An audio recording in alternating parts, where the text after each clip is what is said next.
بسم اللہ الرحمن الرحیم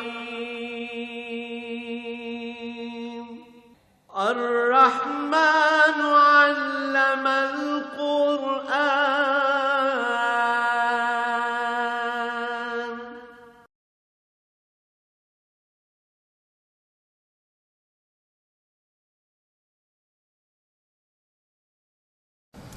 الحمد للہ رب العالمین والصلاة والسلام علی حبیبہ محمد وآلہ وصحبہ اجمعین.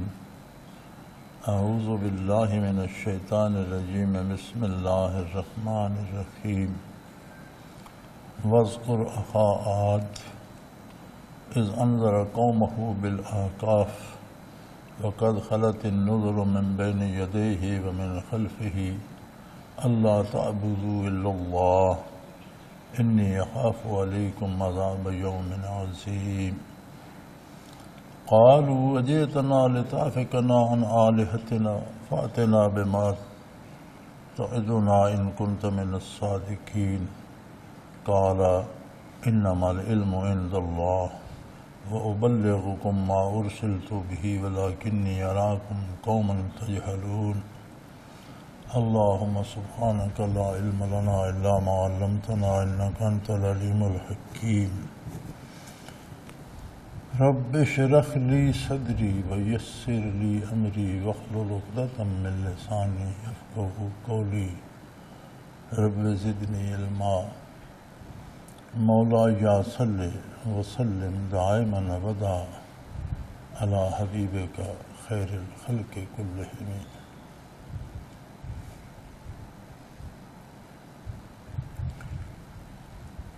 فرمایا عاد کا ذکر کیجئے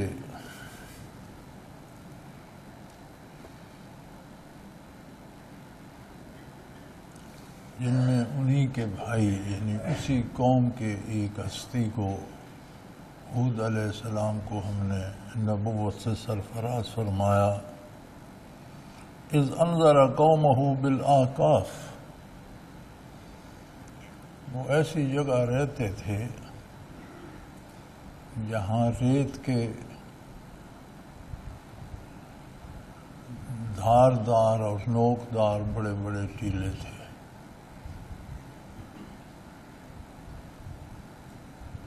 صحرا سارے ہی مشکل ہوتے ہیں، سخت گرم ہوتے ہیں، پانی کی کمی ہوتی ہے، میلوں تک پانی نہیں ملتا. لیکن جہاں ریت کے نوکدار اور دھاردار ٹیلے بن جاتے ہیں وہ سب سے خطرناک صحرا ہوتا ہے. کوئی پتہ نہیں چلتا کہ کب تیز ہوا چلے اور ادھر کا ٹیلا یہاں سے اٹھا کر وہاں رکھ دے اور وہاں کا ٹیلا وہاں رکھ دے. تو وہاں زمین کا نقشہ بدلتا رہتا ہے، آنے جانے والوں کے لیے مشکلات ہوتی ہیں، راستہ آسان نہیں ہوتا. جب ہوائیں چلتی ہیں تو زمین کا ظاہری نقشہ تبدیل ہو جاتا ہے اور ٹیلے ریت کے ٹیلے اڑ کر ہوا سے ایک سے دوسری جگہ ڈھیر لگ جاتا ہے. وہاں سے زمین خالی ہو جاتی ہے جہاں بہت بڑا ٹیلا تھا. تو فرمایا وہ ان ٹیلوں میں رہتے تھے، ان کا علاقہ جو تھا یا جہاں وہ آباد تھے وہ آقاف سا، وہ ریت کے ٹیلوں کا علاقہ تھا، مشکل ترین علاقہ تھا. وہاں باہر سے کسی کا پہنچنا یا بات پہنچانا بہت مشکل تھا. جو لوگ وہاں کے باسی ہوتے ہیں، انسانی مزاج اللہ نے ایسا بنایا ہے یہ جہاں بھی رہتا ہے وہاں کا عادی ہو جاتا ہے، قوت برداشت پیدا کر لیتا ہے، مشکلات سے نکلنے کے راستے پیدا کر لیتا ہے. لیکن جو بندہ باہر سے جاتا ہے اس کے لیے بڑی مشکل ہوتی ہے. انسانی مزاج ایسا ہے، بڑی مدت کی بات ہے، میں نے ایک دفعہ مری کے علاقے میں برفانی موسم، سردیوں کو موسم گزارا کہ دیکھیں یہ جہاں برفیں پڑتی ہیں اور پڑتی رہتی ہیں کیا ہوتا ہے. تو ایک دفعہ برف باری شروع ہوئی، 2 دن چلتی رہی، تیسرے دن بہت تیز ہو گئی، تو ہم تھک چکے تھے، اکتا چکے تھے، کوئی نظر نہیں آتا تھا، کہیں باہر کوئی نکل نہیں سکتا تھا، سخت سردی تھی، تو بہت تیز ہو گئی۔ تو میں نے کہا یہ تو اور تیز ہو گئی ہے۔ تو جو مقامی لوگ تھے وہ کہنے لگے اب رک جائے۔ میں نے کہا یہ تو تیز ہو، کہنے لگے جب یہ تیز ہوتی ہے تو رک جاتی ہے، اور وہی ہوا کہ وہ رک گئی اور سورج نکلا، بادل تک ہٹ گئے۔ تو ہم راتوں کو بھی گرم جرابوں کے 2 جوڑے پہن کر بستروں میں گھستے تھے، اس کے باوجود ہمارے پاؤں میں سوزش آ گئی تھی، سوج گئی تھی۔ تو میں نے دیکھا چھوٹے چھوٹے بچے 8 7 10 سال کے، وہ چیڑ کا ایک پھل ہوتا ہے، وہ بڑی جلدی آگ پکڑتا ہے، وہ اتنے اتنے ہوتے ہیں، بڑا ہلکا سا تو بوری بھری جاتی ہے۔ تو مقامی لڑکے 8 10 سال کے وہ بوریاں سے بھر کے اس کی اٹھائے پھرتے تھے، بیچ رہے تھے۔ لوگ آگ جلانے کے لیے وہ لیتے ہیں، کوئلے بھی جلانے تو نیچے وہ جوڑ دیے، اوپر کوئلے انگیٹھی میں جوڑ دیے، اس کو ایک ماچس سے وہ تیل کی طرح آگ پکڑ لیتے، تو بیچتے پھر رہے تھے۔ انہوں نے ایک کرتا پہنا ہوا تھا اور پاؤں سے بھی ننگے تھے، سر سے بھی ننگے، نہ ان کے پاؤں سوج رہے تھے، نہ انہیں کوئی سردی لگ رہی۔ وہ وہیں کے پیدائشی، وہیں کے رہنے والے تھے، تو انسانی وجود خود کو ڈھال لیتا ہے اس موسم میں، اس سانچے میں۔ آج بھی دیکھ لیں کیسی کیسی جگہوں پہ انسان بستے ہیں۔ افریقہ میں آج بھی ایک علاقہ ہے جہاں خشک بارش ہوتی ہے۔ اس خشک بارش سے کیا مراد ہے؟ تو فرماتے ہیں جب بارش برستی ہے تو زمین پر قطرہ کو نہیں پڑتا، ہوا میں سے بخارات بن کر واپس ہو جاتی، زمین گیلی نہیں ہوتی۔ اتنی گرمی ہوتی ہے کہ جتنی بارش برستی ہے ساری ہوا میں سے بھاپ بن کے واپس ہو جاتی ہے، زمین گیلی نہیں ہوتی، کہتے ہیں خشک بارش ہوئی ہے۔ وہاں بھی لوگ بستے ہیں۔ تو افریقہ میں آپ نے تصاویر میں ٹیلی ویژن پر مختلف جگہ دیکھا ہوگا کہ انہوں نے چہرے پہ نقش و نگار بنا رکھے ہوتے ہیں، بلیڈوں سے کاٹ کر، چاقوؤں سے کاٹ کر۔ اس کی بنیاد بھی وہاں سے پڑی تھی کہ اس علاقے میں اتنی گرمی اور سورج کی شعاعیں اتنی تیز ہوتی ہیں کہ آنکھیں چندیا جاتی ہیں، نظر بعض اوقات ختم ہو جاتی۔ تو ان لوگوں نے اس کا علاج دریافت کیا تھا کہ وہ یہاں آنکھوں کے دونوں طرف اس طرح 4 خانے سے کٹ لگا کر، تو شاید وہ کھال سمٹ جاتی ہوگی یا کوئی ہوگا اس میں، کوئی پٹھوں کو کچھ ہوتا ہوگا، تو اس سے نظر خراب نہیں ہوتی تھی۔ وہ شروع وہاں سے ہوا، پھر وہ نقش و نگار میں بدلتا گیا، کسی نے پھر مختلف قبائل نے اپنے نقوش کی مختلف صورت بنا لی کہ وہ دیکھ کر، وہ نقشہ دیکھ کر پتہ چلتا تھا یہ فلاں قبیلے کا بنا ہے۔ تو جہاں انسان بستا ہے وہ خود تو وہاں کا کچھ نہ کچھ علاج ڈھونڈ لیتا ہے، اس کا بدن اس کا عادی ہو جاتا ہے، اس کا مزاج ماحول کا عادی ہو جاتا ہے، لیکن باہر سے جا کر کسی کے لیے انہیں کوئی بات پہنچانا محال ہو جاتا ہے۔ تو فرمایا یہ ایسی جگہ رہتے تھے جو آکاف ریت کے ٹیلوں، نوکدار خاردار ٹیلوں کو، ریت جب اڑ کر ٹیلا بنتا ہے تو تیز ہوا ہو تو بعض اوقات اس کے اس طرح کنارے بنتے ہیں ٹیلے کے جیسے چاقو کی دھار ہوتی ہے، انہیں آکاف یا کہتے ہیں۔ تو مشکل جگہ پہ رہتے تھے، لیکن ہم نے ان پر احسان فرمایا، ان کے ایک قومی بھائی کو، انہی کی قوم کے ایک فرد کو، ایک ہستی کو نبوت سے سرفراز فرمایا، حضرت ہود علیہ السلام کو نبوت عطا فرمائی، وحی الہی سے سرفراز فرمایا، اور زندگی، موت، ما بعد الموت کی ساری اطلاعات جو انسان کی ضرورت ہیں ان تک پہنچائے۔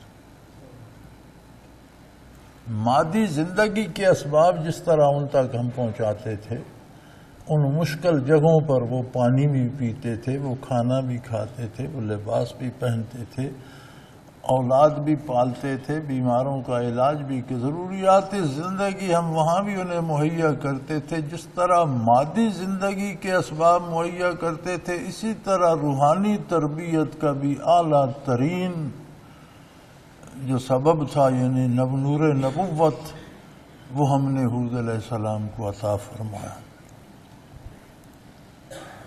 یہ کتنا بڑا احسان تھا رب کریم کا۔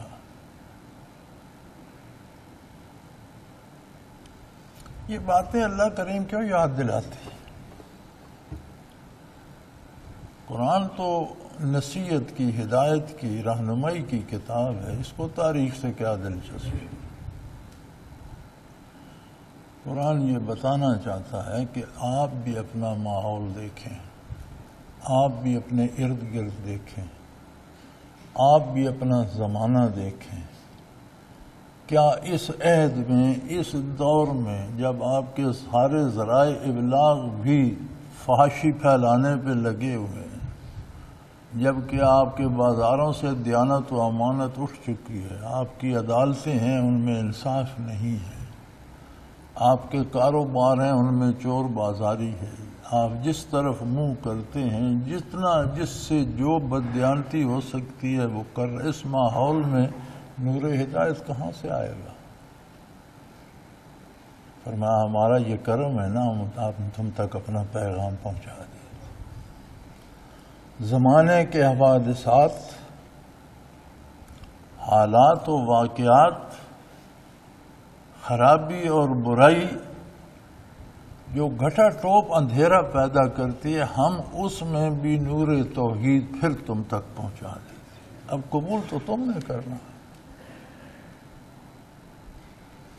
جہاں اس قدر ممانعات اور رکاوٹیں ہیں، وہاں ہر لمحے اذان کی صدا بھی بلند ہو رہی ہے، چپے چپے پر، زمین کے چپے چپے پر قرآن کی تلاوت ہو رہی ہے، تفسیر بیان ہو رہی ہے، ذکر کیا جا رہا ہے۔ تو مثال دی جاتی ہے کہ ان کا ماحول مشکل تھا، ان کے حالات زمینی مشکل تھے، علاقہ مشکل تھا، تمہارا ماحول مشکل ہو گیا، تمہارا ماحول آکاف والا بن گیا، ریت کے ٹیلوں والا بن گیا، کوئی پتہ نہیں اب کیا ہو رہا ہے، چند لمحے بعد کیا ہوگا، حکومت کیا کرے گی، لوگ کیا کریں گے، سیاستدان کیا کہے گا، مولوی کیا کہہ دے گا، کون کس وقت کیا کرتا ہے۔ اس غیر یقینی ماحول میں بھی ہم نے اہتمام کیا ہے اور تم تک نور ہدایت پہنچ رہا ہے۔ تو یہ تاریخ بتانے سے مراد یہ ہے کہ تم بھی ان کی طرح، عاد کی طرح اسے نظر انداز مت کرو، اللہ کا انعام سمجھو کہ جس نے اہتمام فرما دیا کہ ان سب حالات کے باوجود، ساری خرابیوں کے باوجود، تمام مشکلات کے باوجود نور ہدایت تم تک پہنچ رہا ہے۔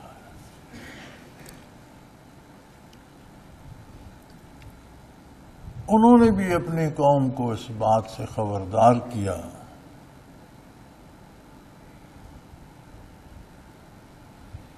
اور یہ کوئی پہلی بات نہیں تھی، قد خلت النذر من بین یدیہ، ان سے پہلے بھی جہاں جہاں ہم نے انسانوں کی آبادیاں بسائیں، وہاں ہم نے انجام سے خبردار کرنے والے انبیاء بھی مبعوث فرمائے، ہدایت کے سامان بھی فرمائے، اور ان کے بعد بھی یہ سلسلہ جاری رہا۔ اللہ کریم جہاں بدن کی تعمیر کے اسباب پیدا فرماتے ہیں، وہ رب ہے، رب العالمین ہے، لہذا روح کی تربیت کے بھی سارے اسباب ساتھ مہیا فرماتا ہے۔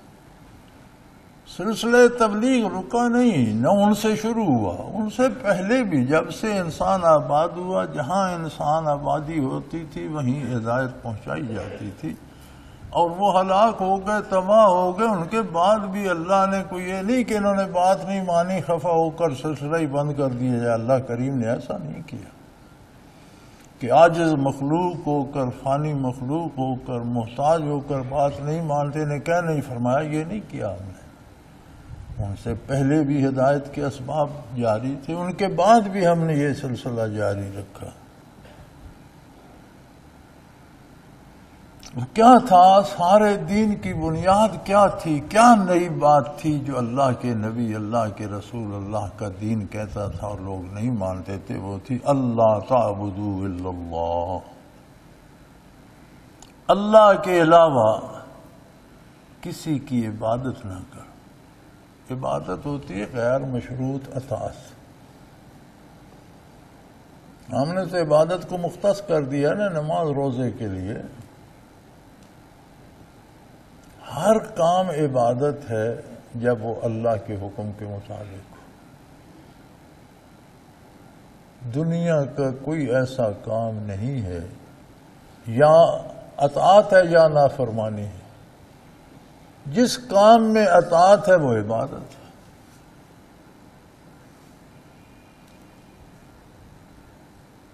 تو سارے دین کی بنیاد تمام انبیاء نے ہر قوم کو، آدم علیہ السلام سے لے کر خاتم الانبیاء صلی اللہ علیہ وسلم تک، ہر نبی نے بنیادی بات جو کی وہ یہ تھی اللہ تعبدوا الا اللہ، غیر مشروط اطاعت صرف اللہ کے لیے۔ باقی کسی کی بات تب مانی جائے گی وہ اللہ کے دین اور ضابطے کے اندر ہوگی، اس کے باہر ہوگی تو بات اللہ کی مانی جائے گی، اس کی نہیں مانی جائے گی۔ اور اگر اللہ کی نافرمانی کر کے غیر اللہ کی اطاعت کرو گے، انی اخاف علیکم عذاب یوم عظیم، تو مجھے خطرہ ہے، میں ڈرتا ہوں اس بات سے کہ بڑے دن کا عذاب تمہیں بھگتنا پڑے گا۔ ایک بڑا دن آ رہا ہے جب ساری انسانیت کو جمع کیا جائے گا، قیامت قائم ہوگی، یہ کرو فر دنیا رہ جائے گی، اعمال سامنے ہوں گے، تو اس دن بڑی مشکل بن جائے گی۔ بات اللہ کے نبی نے تو قیامت کی، آخرت کی، نتائج کی۔ انہوں نے جواب کیا دیا؟ قالوا اجئتنا لتافکنا عن آلہتنا، آپ اس لیے ہم میں آئے ہیں، اس لیے مبعوث ہوئے ہیں، آپ کی نبوت کا یہ منصب ہے کہ ہمیں ہمارے معبودان باطلہ سے روک دو۔ بھئی ہمارا باپ دادا ان کی پوجا کرتا آیا ہے، ہم نے صدیوں سے انہیں سجا رکھا ہے، کروڑوں روپے خرچ کرتے ہیں، بڑے بڑے معابد بنا رکھے ہیں اور مندر بنا رکھے ہیں، اور انہیں سونے چاندی سے سجا رکھا ہے، ہیرے جواہرات ان پر نچھاور کرتے ہیں، اور یہ ہماری ساری مشکلات میں کام آتے ہیں، ہمیں روزی دے رہے ہیں، ہمیں رزق دے رہے ہیں، ہمیں صحت دے رہے ہیں، ہمیں اولاد دے رہے ہیں، یہ سب تو ہمیں انہی سے مل رہا ہے اور ہم ان کی عبادت کرتے ہیں۔ تو آپ کے مبعوث ہونے کا مطلب یہ ہے کہ آپ ہمیں ہمارے جو معبود ہیں ان سے روک دیں؟ اگر ایسی بات ہے اور آپ کہتے ہیں کہ غیر اللہ کی پرستش سے آپ پر عذاب آ جائے گا اور قیامت کو، تو قیامت کو رہنے دیں، قیامت ہوگی تو دیکھا جائے گا۔ فاتنا بما توعدنا، اگر عذاب آنا ہے تو لے آؤ، آج ہی لے آؤ، آج ہی قیامت قائم کر دو، ہم نہیں چھوڑیں گے۔ اگر اس پر بتوں کی پوجا، غیر اللہ کی اطاعت پر، پرستش پر اگر عذاب آنا ہے تو آپ قیامت اور دور کی باتیں کیوں کرتے ہیں؟ وہ ہوگی تو دیکھا جائے گا، آپ عذاب آج ہی لے آئیں۔ اگر ان کنت من الصادقین، اگر آپ سچے ہیں، آپ کی نبوت برحق ہے، آپ جو کہہ رہے ہیں یہ اللہ کی طرف سے ہے، اور آپ یہ دھمکی دے رہے ہیں کہ اگر اللہ کی اطاعت نہیں کرو گے اور غیر اللہ کی پوجا کرو گے تو تم پر بہت بڑے دن، وہ بڑے دن کو رہنے دیں، لے آئیں عذاب، ہم کر رہے ہیں، ہم نہیں باز آئیں گے۔ قال انما العلم عند اللہ، انہوں نے فرمایا بیوقوف ہو، قیامت کب قائم ہوگی، اس میں کیا ہوگا، کس پر کب عذاب آئے گا، یہ میرا کام نہیں ہے۔ یہ اللہ کا کام ہے، اور جس کا کام ہے اسے پتا ہے کہ وہ کب واقع ہوگا، قیامت کب ہوگی، کیا ہوگا، حساب کتاب کیسے، یہ میرا کام نہیں ہے، یہ اللہ کا کام ہے۔ وہ خوب جانتا ہے کہ قیامت کب قائم ہوگی، کیسے ہوگی، اس میں حساب کتاب کیسے لیا جائے گا، یہ میرا منصب نہیں ہے۔ دنیا میں کس پہ عذاب بھیج دیا جائے گا، کب بھیج دیا جائے گا، یہ اس کا کام ہے، نتائج اس کے دست قدرت میں ہے۔ میرا منصب جلیلہ یہ ہے وَأُبَلِّغُكُم مَّا أُرْسِلْتُ بِهِ، مجھے جس کام کے لیے بھیجا گیا میں اس کی بات آپ سے کر رہا ہوں، میں تم لوگوں سے وہ بات کہہ رہا ہوں جو پیغام دے کر اللہ نے مجھے بھیجا، میں وہ پہنچا رہا ہوں، اور میں بتا رہا ہوں کہ جو تم کر رہے ہو اس پر عذاب واقع ہوگا۔ بڑی بدنصیبی یہ ہے، کوتاہ اندیشی، بداندیشی یہ ہے کہ انسان جب بگڑتا ہے تو پھر بہت بگڑ جاتا ہے، وہ کہنے لگے پھر کوئی عذاب ہے یا اللہ ہے اور وہ عذاب دے سکتا ہے، یا ہم اس کی نافرمانی کر رہے ہیں، بتوں کی پوجا کر، تو پھر اللہ سے کہو ابھی عذاب بھیج دے، دیکھتے ہیں کیسا عذاب ہے۔ انہوں نے فرمایا یہ عذاب بھیجنا، قیامت قائم کرنا، سزا دینا، جزا، یہ میرا کام نہیں ہے۔ مجھے جو پیغام دیا گیا ہے، میں تمہارے خالق و مالک و رازق کی طرف سے جو پیغام وہ تمہیں دینا چاہتا ہے، اس کے لیے اس نے مجھے نبی مبعوث فرمایا، مجھے وہ پیغام دیا، میں وہ تم تک پہنچا رہا ہوں، اس کے پہنچانے میں کوئی کمی ہے تو مجھ سے بات کرو۔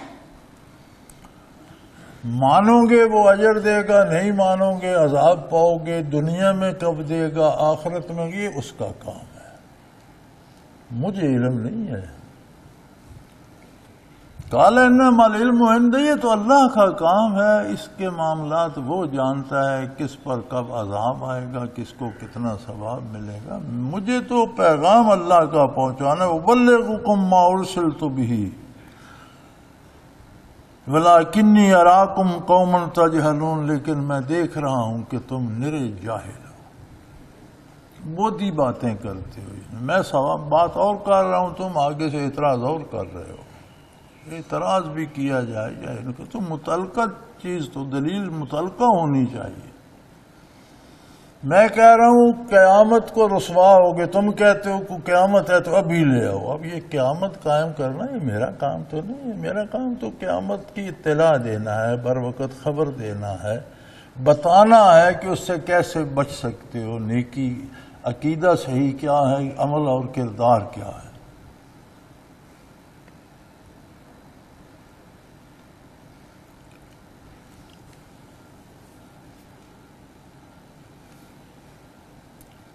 اہل مکہ نے بھی یہ کہا تھا، کفار کی عادت بن جاتی ہے، اور شیطان بڑی کوشش کرتا ہے کہ کفار کے جن کلمات پر اللہ کا غضب نازل ہوا، عین وہی کلمات لوگوں کی زبان پہ دوبارہ جاری کرے۔ جو انہوں نے کہا تھا نا اہل مکہ سے، پھر اس نے وہی کہلوایا، اور انہوں نے بیت اللہ کے پردے پکڑ کر کہا ان کان ھذا ھو الحق، یا اللہ جو یہ حضرت محمد صلی اللہ علیہ وسلم کہتے ہیں اگر یہ حق ہے، سچائی ہے، صداقت ہے، تو ہم پر عذاب نازل فرما یا ہم پر پتھر برسا دے۔ جواب کیا آیا؟ فرمایا ما کان اللہ لیعذبہم وانت فیہم، میرے حبیب آپ جس شہر میں، جس قوم میں، جس ملک میں بستے ہوں، اللہ کو زیب نہیں دیتا کہ وہاں عذاب نازل کرے۔ ان کی دعا قبول ہو جاتی، اور پھر یہ قانون بن گیا کہ بعثت عالی کے بعد چونکہ آپ کی نبوت روئے زمین پر ہے، تو عمومی عذاب روئے زمین کی ساری اقوام سے اٹھا دیا۔ یہ وہ برکات رسالت ہیں جو دنیا میں نافرمانوں کو بھی پہنچ رہی۔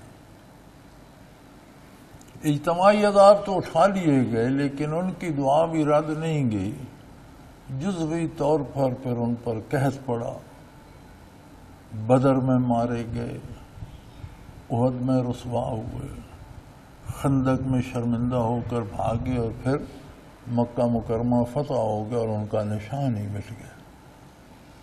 لیکن وہ اجتماعی عذاب کے قوم کی قوم غرق ہو جائے یا پتھر برسیں یا آگ برسے، وہ نہیں ہوا۔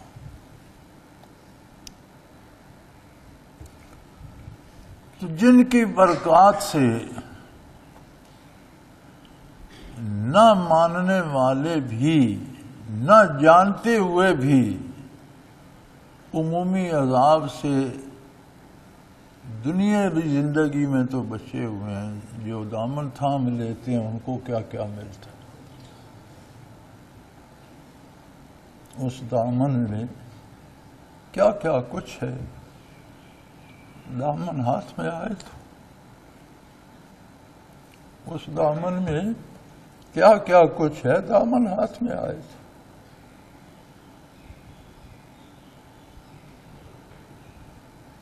چنانچہ انہوں نے دیکھا کہ بہت بڑا بادل اٹھ رہا ہے، تو صحرا میں تو بارش بڑی کم ہوتی ہے، اتنا بڑا بادل تو وہ بڑے خوش۔ فلما رأوه عارضا مستقبل اودیتہم، جب ان کی وادیوں کی طرف اور اس صحرا اور ان پہاڑوں اور گھاٹیوں کی طرف وہ ایک اندھیر سا بڑا، تو ان کا بہت بڑا بادل اٹھا ہے، بہت بڑی بارش ہوگی، ملک خوشحال ہوگا، پانی برسے گا اور فصلیں ہوں گی، پھل ہوں گے، یہ ہمیں عذاب سے ڈرا رہے ہیں، ہم پر تو اور ہمارے موجیں ہو رہی ہیں۔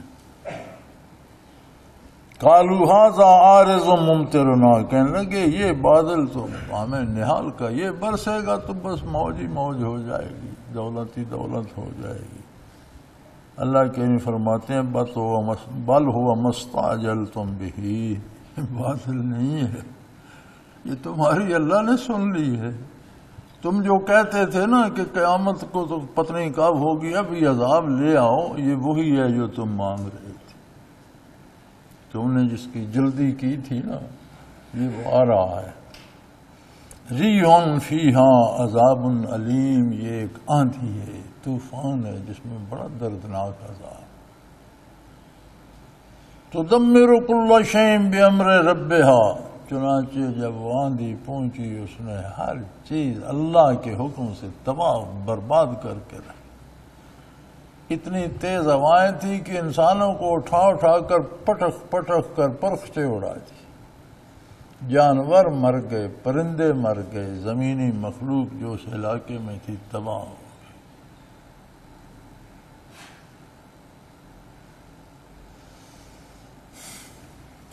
جانوروں کا گناہ تو کوئی نہیں تھا، پرندوں کا، حیوانوں کا، کیڑوں مکوڑوں کا، زمینی مخلوق کا قصور تو کوئی نہیں تھا۔ یہ سارے انسان سے وابستہ ہیں۔ خلق لکم ما فی الارض جمیعا، جو کچھ زمین پر ہے سب تمہاری خاطر پیدا کیا۔ یہ انسان کے گھر کے اسباب ہیں۔ جب کسی کا گھر تباہ کیا جاتا ہے تو پھر یہ نہیں دیکھا جاتا کہ صوفہ بچا لو اور چارپائی توڑ دو اور یہ تصویر بچا لو اور یہ شیشہ توڑ دو، پھر ہر شے تہس نہس ہو جاتی۔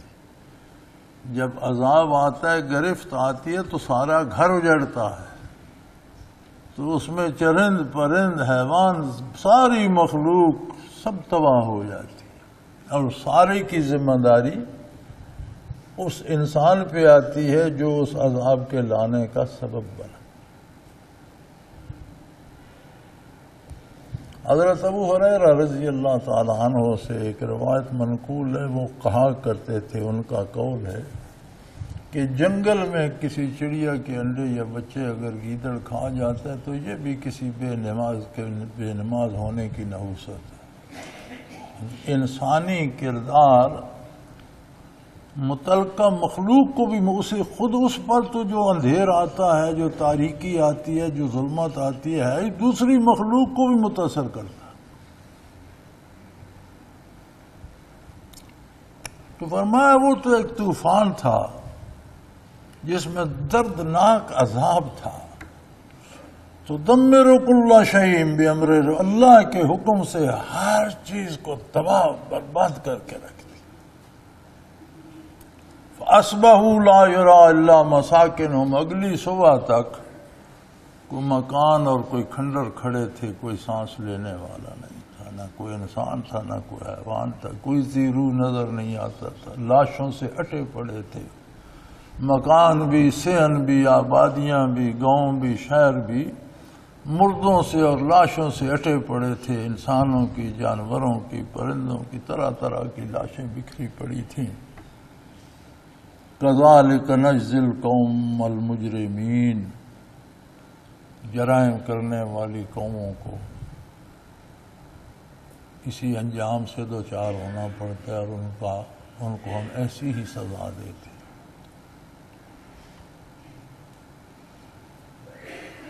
اور لوگوں یہ نہ سمجھو کہ تم بڑے ترقی یافتہ ہو گئے ہو، تم نے بڑی سائنس دریافت کر لی ہے، تم نے ہوائی جہاز بنا لیا، تم نے راکٹ ایجاد کر لیا، تم نے انٹرنیٹ بنا لیا، تم نے موبائل ایجاد کر لیا، تمہاری سائنس وہاں سے وہاں چلی گئی، دور کی بات یہاں پکڑ لیتے اور یہاں کی بات وہاں. وَلَقَدْ مَكَنَّاهُمْ فِي مَا إِن مَّكَنَّاكُمْ فِيهِ، آج کے لوگوں، ان لوگوں کو مادی ترقی ہم نے اس طرح دی تھی جس تک ابھی تک تم نہیں پہنچے. یہ نہیں کہ وہ جہالت میں مارے گئے، ان پر بھی ہم نے نعمتیں نازل کی تھیں، انہیں بھی انسانی دماغ دیے تھے، انہوں نے بھی ایجادات بھی کی، انہوں نے مادی ترقی بھی کی، انہوں نے دریافت بھی کی چیزیں. اور آج کی جو سائنسی تاریخ ہے ایجادات کے بارے، بے شمار چیزیں ان اقوام کی وہ دریافت ہوئی ہیں جن کا آج تصور بھی نہیں کیا جا سکتا، اس دور میں انہوں نے ایجاد کر لی تھی.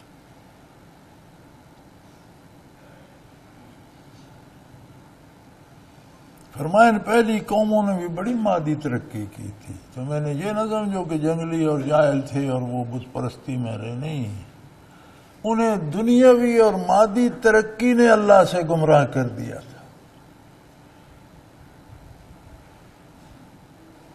اور انہیں ہم نے ایسی ایسی چیزیں دی تھیں اِمَّكَنَّاكُمْ، جو ابھی تک تمہیں نہیں ملی. تم سے آگے تھے وہ علوم ظاہری میں بھی. وَجَعَلْنَا لَهُمْ سَمْعًا، اور مادی ضرورتوں کے لیے انہیں ہم نے قوت سماعت بھی دی تھی، وَأَبْصَارًا، اور بصارت بھی دی تھی، اور وَأَفْئِدَةً، اسی طرح ان کے دل میں بھی لطیفہ قلب رکھا تھا، ان کے اندر بھی ایک نازک نورانی عالم عمل کا حساس لطیفہ رکھا تھا. افیدہ، اندر دل کی گہرائی میں، اندر دل، جسے آج کی سائنس سیٹل ہارٹ کہتی ہے. ایک تو یہ گوشت کا لوتھڑا جو سارے بدن میں خون پمپ کرتا رہتا ہے، اس کے اندر ایک لطیفہ ربانی ہے جسے قرآن افیدہ کہتا ہے، اور آج کی سائنس سیٹل ہارٹ کہتی ہے. دل کے اندر ایک کوئی شے ہے، ہم نے یہ بھی انہیں دیا تھا. وہ بھی چاہتے تو انبیاء کے نبوت کے بعد سب سے اعلیٰ درجہ ہے صحابیت، وہ چاہتے تو صحابیت کا درجہ پا لیتے، وہ چاہتے تو وہ بھی ولایت اولیاء پا لیتے، وہ بھی اللہ کے مقرب بن سکتے تھے. ساری نعمتیں دی تھیں، لیکن وہ تو ایسے بدبخت تھے کہ انہیں نعمتوں کو لے کر دنیا میں الجھ گئے. جو زینہ ہماری بارگاہ تک آتا تھا وہ سیڑھی انہوں نے حصول دنیا کے لیے استعمال کر لی، اس کا رخ ہی بدل دیا. قوت سماعت، بصارت، حسیات کو بھی، کیفیات قلبی کو بھی حصول دنیا میں لگا دیا. لہذا فما اغنا عنہم سمعہم ولا ابصارہم، نہ ان کے پھر انہیں سماعت ان کے کام آئی نہ بصارت کام آئی۔ جس کام کے لیے تھی اس پر انہوں نے خرچ ہی نہیں کی، غلط جگہ پر خرچ کی، اس نے نقصان ہی دینا، پھر اس سے انہیں کوئی فائدہ، نہ سماعت سے فائدہ ہوا نہ بصارت سے فائدہ ہوا، ولا افئدتہم، اور نہ وہ لطیف قلب ہی ان کے کسی کام آ سکا۔ کام تو انہوں نے لینا تھا، تو انہوں نے بہت اعلیٰ چیز کو بڑے ادنیہ سودے پہ ضائع کر دیا۔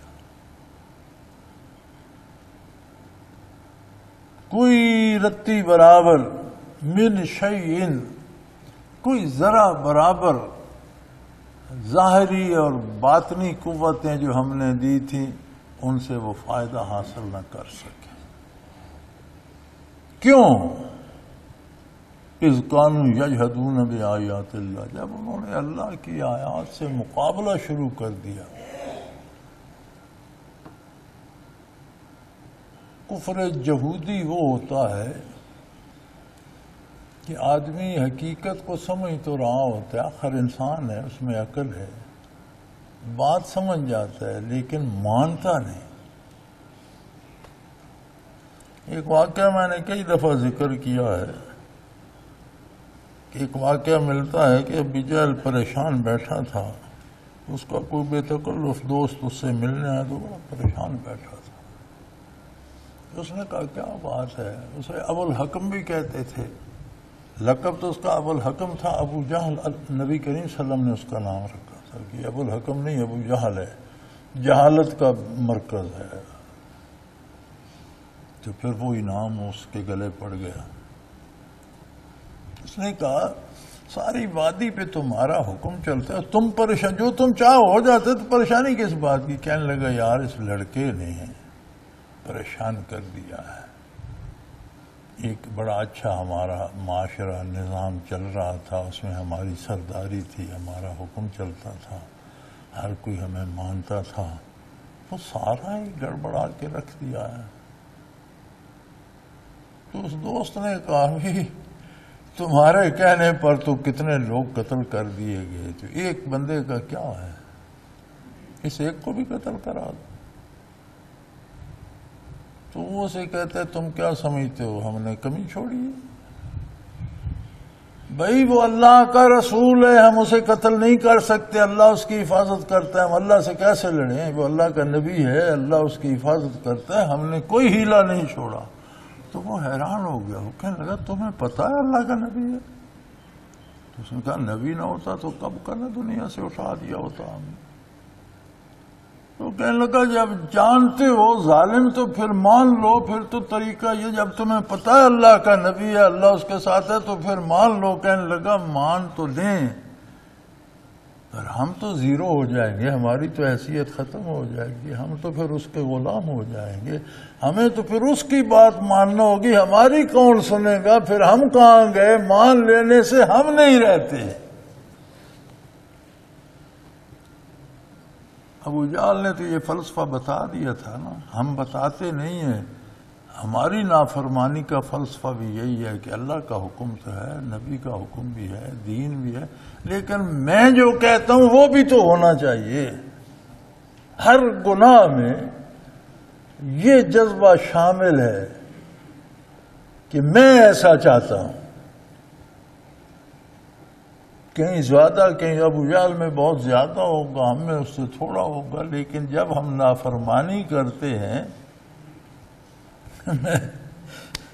اگلے دن کسی کا میں اقتباس پڑھ رہا تھا تو ان پر کسی نے سوال کیا کہ علماء بڑا واعظ کرتے ہیں اور بڑی کوشش کرتے ہیں تو اتنا اثر آؤٹ پٹ کوئی نہیں، لوگوں میں تبدیلی نہیں آتی تو اس اللہ کے بندے نے جواب دیا کہ ہمارا مولوی کہتا ہے اللہ کی مانو، اللہ عظیم ہے، اللہ کے نبی کا احسان مانو، اللہ کے نبی کے رسول کی اطاعت کرو، اچھی بات، لیکن کچھ میری بھی مانو۔ وہ کہتے ہیں جب میری پہ بات آتی ہے تو لوگ کھسک جاتے ہیں۔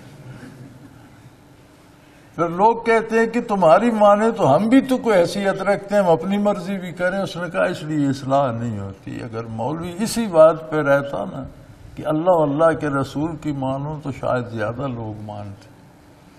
جب وہ کہتے ہیں نا اللہ کی عظمت ہے، نبی کی عظمت ہے، پر میری بھی کوئی حیثیت ہے، میری بھی مانو، تو اس وقت لوگ کہتے ہیں کہ تمہاری ماننے سے ہم خود تمہارے ہم عہد ہیں، تمہارے جیسے ہیں، تمہارے عہد کے لوگ کیوں مانے تمہارے. خیر یہ تو ضمنی بات آگے، ویسے ہوتا ایسا ہی ہے. خلوص سے بات کی جائے، درد دل سے بات کی جائے تو خالی نہیں جاتی، کوئی نہ کوئی اللہ کا بندہ ضرور اسے قبول کرتا ہے. تو فرمایا یہ ساری نعمتیں حسیات مادی بھی اور روحانی بھی، جس طرح وہ مادی جسم کے لیے نعمتیں حاصل کر، اسی طرح روح کی تربیت اور مقامات علیہ اور اعلیٰ مقامات اور قرب الہی پا سکتے تھے، وہ نہ یہ پا سکے نہ وہ پا سکے. وہ انہوں نے ویسے چھوڑ دیا. دنیا ان سے جب عذاب آیا تباہ ہو گئی، چھن گئی. نہ یہ رہا نہ وہ رہا، نہ سماعت کام آئی، نہ بصارت کام آئی، نہ روحانیت کام آئی، نہ دل کام آیا. کیوں؟ اذ کانوا یجحدون بآیات اللہ، اللہ کی آیات کا جانتے بوجھتے انکار کرتے تھے. وہ کہتے تھے ہے یہ اللہ کا حکم ہے پر میری بھی مانو نا، میری مانی جائے. یہ بات اللہ کو پسند نہیں، اس نے تباہ کر دیا. وَحَاقَ بِهِم مَّا كَانُوا بِهِ يَسْتَهْزِئُونَ، وہ اللہ کے عذابوں کا اور حساب کتاب کا اور مواخذے کا مذاق اڑایا کرتے تھے. جس کا مذاق اڑاتے تھے وہ ان کے گلے پڑ گئے.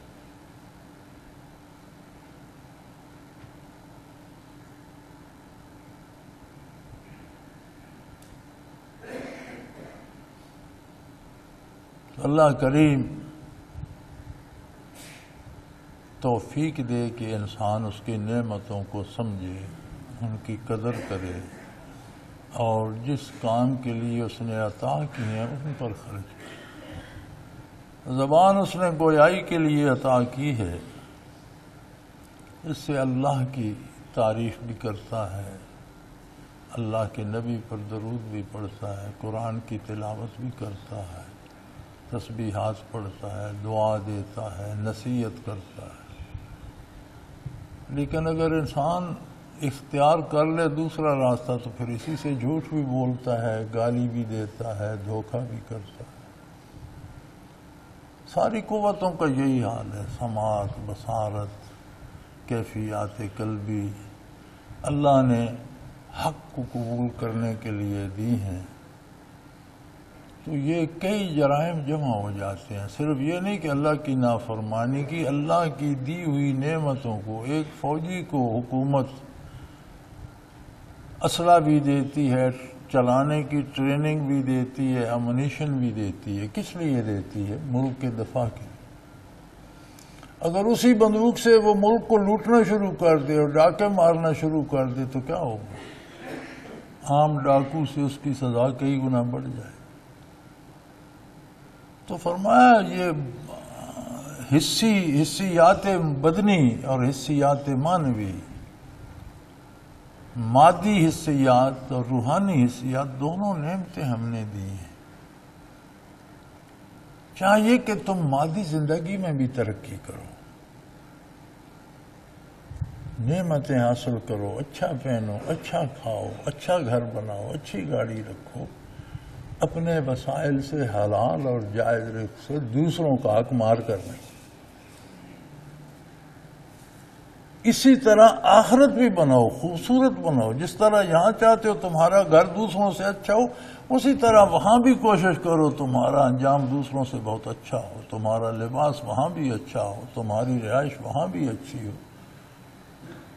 کیونکہ ہم نے دونوں قوتیں دے دی ہیں، مادی بھی اور حسی بھی، جسمانی بھی اور روحانی بھی. تو انہیں صحیح مال پہ استعمال کرو. اگر اسی اسلحے سے ڈاکے مارنا شروع کر دو گے تو پھر جو انجام ہے وہ دیکھو. آخر دعوانا ان الحمدللہ رب العالمین. اللہ اللہ اللہ اللہ اللہ اللہ اللہ اللہ اللہ۔ حضرت امیر محمد اکرم آوان مد ذلہ العالی دارالعرفان منارہ ضلع چکوال میں سالہ سال سے قرآن و حدیث کے اوپر خطابات کر رہے ہیں اور سلسلہ نقشبندیہ اویسیہ کے مطابق لوگوں کو ذکر الہی کی تربیت دے رہے ہیں۔ وہ قرآن پاک کی تفسیر ترتیب وار بیان کر رہے ہیں۔ تفسیر قرآن کو وہ موجودہ ملکی اور بین الاقوامی حالات کے مطابق بیان کرتے ہیں۔ موٹر وے سے کلر کہار کے انٹرچینج سے نکلتے ہوئے کلر کہار کی جھیل سے ہوتے ہوئے میانی، بوچھال اور نور پور سے گزرتے ہوئے دارالعرفان منارہ پہنچ سکتے ہیں۔ حضرت امیر محمد اکرم آوان نے بچیوں اور بچوں کی دینی اور دنیاوی تعلیم کے لیے سقارہ اکیڈمی کے نام سے ایک درسگاہ بھی قائم کی ہے، جس کا افتتاح ملک پاکستان کے صدر جنرل محمد ضیاء الحق نے اپنے دست مبارک سے کیا تھا۔ وہ تمام احباب جو اسلام کی طلب رکھتے ہیں ان سے گزارش ہے کہ دارالعرفان منارہ ضلع چکوال میں امیر محمد اکرم آوان صاحب کے خطابات سے مستفید ہوں۔ وہ ہر جمعے کو نماز سے پہلے بیان فرماتے ہیں۔ ہر ماہ کی پہلی اتوار کو ماہانہ اجتماع ہوتا ہے جس میں آپ خصوصی خطاب فرماتے ہیں اور پاکستان کے چاروں صوبوں سے احباب اس اجتماع میں شرکت کرتے ہیں۔ اس کے علاوہ یہاں سال میں 2 مرکزی اجتماعات بھی ہوتے ہیں، ایک رمضان المبارک میں اعتکاف کا اجتماع اور دوسرا جولائی اور اگست میں 40 دن کا اجتماع ہوتا ہے جس میں روحانی تربیت کی جاتی ہے۔ اپنا خون سیماب دے کر اتنا ہم کر جائیں گے، نام آقا کا چمن میں پھر رقم کر جائیں گے۔